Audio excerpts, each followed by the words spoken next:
Okay, a new survey out says that home sales in the Chicago area have been up almost 15% in the past month. It's good news for sellers and also for people looking to buy homes. Yet, winter is usually the time that people take their homes off the market until the spring. But should you stick around and strike while the iron is hot? That's the question. So there's a lot of real estate questions going on today.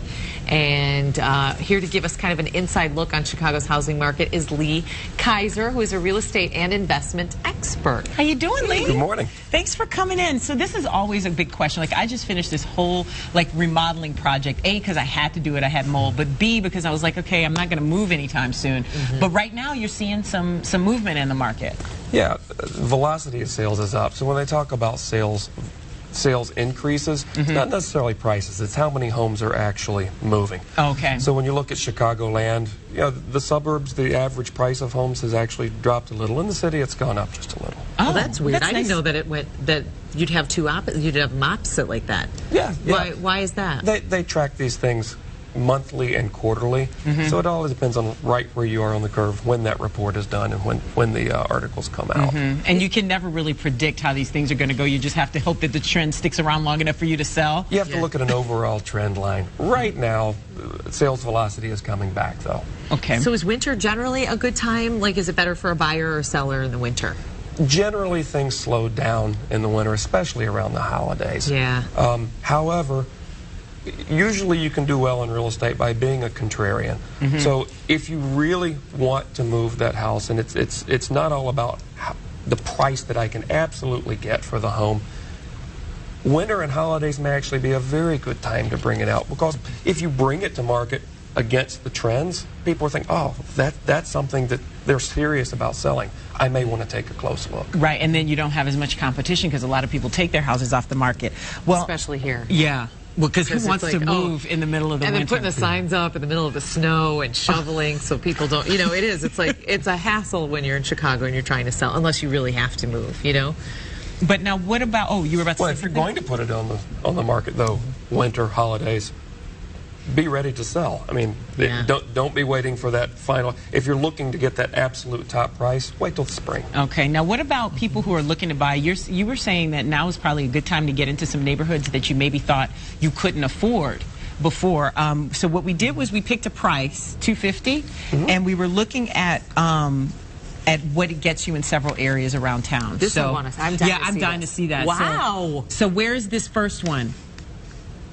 This is Hyde Park. That one is in Hyde Park. You can get that for $250,000. Actually, it's on the market for $240,000. Wow. Okay. And the reason it's a good time is that there are so many properties on the market. Prices are a little bit down versus historic values. So right now, that is a 3-bedroom, 2-bath condo in Hyde Park. What? Really nice finishes and parking included. Oh, see, that's the key. And you could be the president's neighbor. Okay, so the next neighborhood we're going to look at is Wicker Park. Okay, I can't believe that there's anything in Wicker Park for less than for $250. What does this run? What is this? Well, this is $250,000. This is a 2-bedroom, 2-bath, which actually also includes parking. This one, and you'll see this a lot right now, it's advertised as a short sale. So it means that it's someone who most likely has a mortgage on the property that exceeds its value. So there's probably going to be a lender involved. But it's indicative of the values you can get right now. Historically, you would think Wicker Park, what could I buy for $250,000? Yeah, yeah, not at all, especially not a 2-bedroom, 2-bath. Now, and the last neighborhood we're looking at has always been an up-and-comer, Andersonville. Wow. I love that kitchen. Cool. Look at that refrigerator. I love the building. The building is really cool. Is that a historic building? I'm all in the kitchen. It's an historic building. It looks like it. Okay. This is also a 2-bedroom, 2-bath. And this one, the parking is separate. However, it just went through a major price reduction. So it's indicative of an owner who wants to move that property.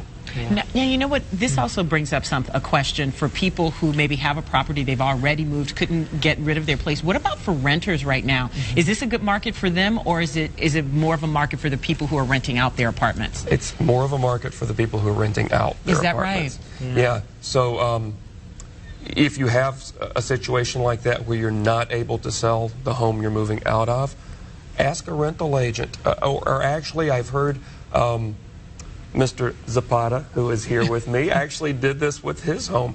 He rented it out, put it on Craigslist. He actually exceeded the value that he thought he would get for rent. Awesome. That's pretty cool, and it's surprising that in a market like this, that renting would be more on the renter side than the person renting out, right? Totally unusual, yeah. Wait, do we have, I wanted to see if we have time, just because we found some celebrity homes around, just because you're here and you're in real estate. Do we have time for some of these former homes? Okay, let's take a look. This is Rosie O'Donnell. This is where she's living in Chicago. I think she paid more than $250 for that.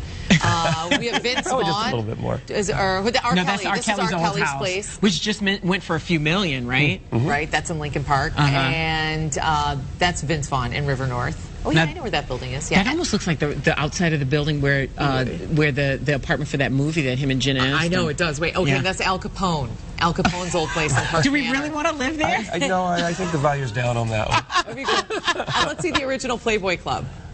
There you go. Nice. That probably was $250 back then. And we don't know what it looks like now. Never buy a place that they don't have a current picture up for. Yeah. Thank you so much, Lee. We appreciate the information. Thank you so much. And good luck to anybody who's trying to move, because trust me, renovating ain't exactly the dream that I thought it was going to be. All right.